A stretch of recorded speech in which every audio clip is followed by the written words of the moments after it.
All right, so back here on the 1978 Toyota pickup.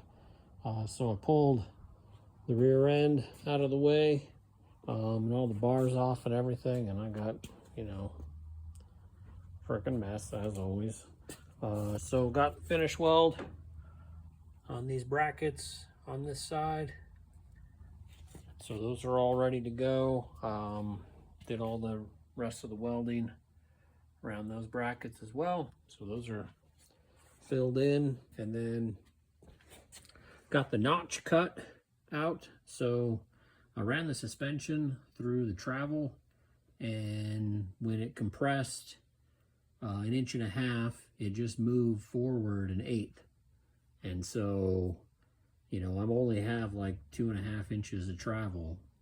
And so even if it, is increasing exponentially, I mean, if it goes from 1/8 to 1/4, at the most I would need is like 3/8 or something of clearance. So I ended up putting 1 inch on either side. And so that way, like, if I do need to move the axle around a little bit, and then accounting for the travel, I should have more than enough space in order to have, the room that I need for travel. So I just did a complete like square cut instead of like trying to cut at an angle. And that's because those existing mount for where the previous shock was, that was just going to make it real hard to get an angle. And so you don't see much on this side, but the plate on the other side is really big, and it comes all the way over here. And so like if I try to do like an angle like way down here, it was just going to be a pain to deal with this. Same thing on this side. I got the plate for the new shock mount, and it was just going to be a pain to try to cut that in at an angle. And so, I only need 1 inch. So like this is my center line, and then I only needed 1 inch to the forward side. And so, the fact that, I only needed like 3/8, and the fact that I got 1 inch is definitely way more than I'm going to need. So, yep, just cut, right angles on everything. Then I got like the big old flat bar piece welded in on the front there. And then again, same sort of problem on this side. I can't, I want the flat bar to, overshoot the cut that I have. And then again, this is sucker's in the way. This isn't so bad over here. I could have overlapped the flat bar, about 2 inches over there, and that would have been fine. But, I just didn't want to deal with like cutting this out and messing up the metal behind it and replating it and all that crap. So what I ended up doing is I welded it on the inside instead. And then you can see, where the heat signature is, where I had welded that all along the top. I was able to get weld on the sides here as well. And then this is just welded here all along the bottom. And so it's got plenty of weld all the way around it. And, this way I was able to overlap it. I mean, this, piece comes all the way to here, and then it comes all the way to the bar on this side. And so it's a lot longer than it would have been had I, like either stopped here, or if I, dealt with that mess of like trying to get around that thing. So pretty happy with that. That worked out fine. Got the other side done as well.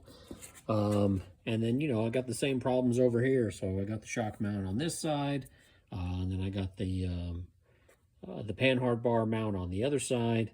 And so that inner bar, I just put it on the inside, and same thing, welded along here. Again, you can see where, it's coming through. And so got good penetration and everything. And that piece, it's a 1/2 inch flat bar that's 1.5 inches thick. It's monstrous. And so like I probably could just stop here and do nothing. But what I'm going to end up doing here is I've still got the holes that I need to fill in. So I got to, break down a bunch of metal in order to have some plate that I can put inside of here. And then I got, the upper piece, this void that's now left. I got to fill that all in.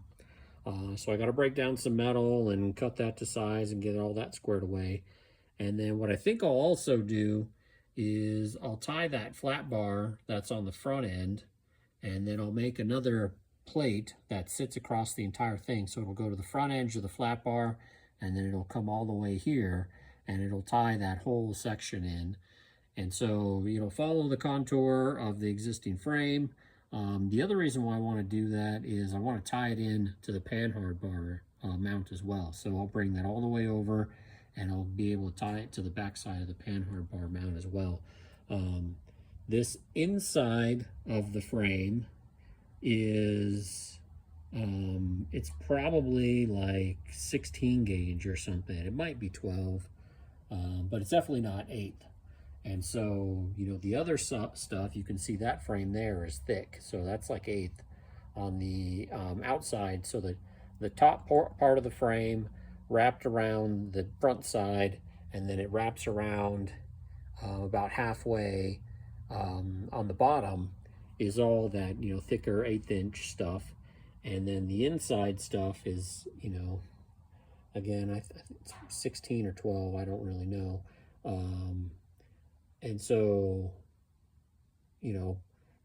this is not quite as thick. And so, like, if that panhard bar gets to yanking on it, with me cutting out this structure here, and I just don't want to have an issue with that panhard bar ripping out. And so if I can get a piece of plate over the top of it and tie into the back side, I'll feel a little bit better about that. So pretty good progress there. I've left this temporary cross member in place as I've been welding on it.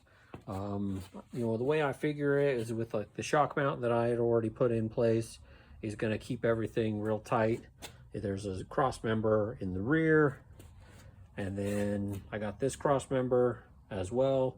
And so that really should have been keeping everything tight as I had to weld these pieces in. You can see, I mean, they're massive, and there's a whole bunch of weld all along that edge, and that was definitely getting hot. And so, I put a bunch of heat into this thing, and, I haven't been hearing any creaks or groans or anything, and so that's good. I mean, all that other stuff that's been welded in place is definitely keeping it square. And so, all right, so yeah, look, the next thing I'll do is plate all that stuff up. The other thing that I got to plate is the inside of these brackets here. So, I can't do, there's no point in plating anything here. That's where the bars move up and down. And so there's no reason to plate anything on this side. But I do want to plate, from the frame here to box in this section here on the top. And then I want to do the same thing on the bottom. And, the reason why I want to do that is you can see that very bottom corner is not touching the frame. And, ideally, I mean, those brackets would be, all the way touching the frame everywhere.